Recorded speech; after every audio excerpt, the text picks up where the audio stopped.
Hello বন্ধুরা, খুব সহজেই আজকে আমি লাচ্ছা সেমাই তৈরি করে তোমাদের দেখাবো। তো দেখো, প্রথমে কড়াইটা বসিয়ে দিয়েছি, দিয়ে আমি কড়াইয়ে ঘি দিয়ে দিয়েছিলাম। দিয়ে ঘিটা এবার গরম করে তার ভিতরে দিয়ে দিলাম কাজু বাদাম। তো কাজু বাদামটা একটু ভেজে নেব, লাল লাল করে ভাজা হয়ে গেছে, তুলে নিয়েছি। দিয়ে দিলাম আমি কিশমিশ। এবার কিশমিশটা ভেজে নিয়ে তুলে নেব।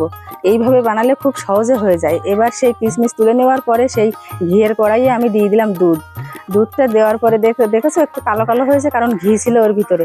তারপরে দিয়ে দিলাম চিনি, একটু দিলাম গুঁড়ো দুধ, দিয়ে ভালো করে জাল করে নেব। এটা নিয়ে একটু এলাচ দিয়ে দিলাম আর একটু তেজপাতা দিয়ে আমি দুধটা ঘন করে জাল করে নামিয়ে নিয়েছি।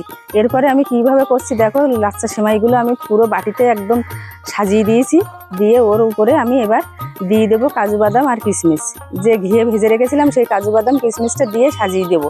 দিয়ে তো দেখো, এরপরে আমি দিয়ে দেবো ফুটিয়ে রেখেছিলাম গাঢ় করে সেটা গরম দুধ, সেই দুধটা দিয়ে দেবো। তো দেখো বন্ধুরা, আমার সেমাইটা রেডি। তো আমার এই রেসিপিটা যার যার ভালো লাগে অবশ্যই একটা লাইক করো, একটু কমেন্ট করে জানিও।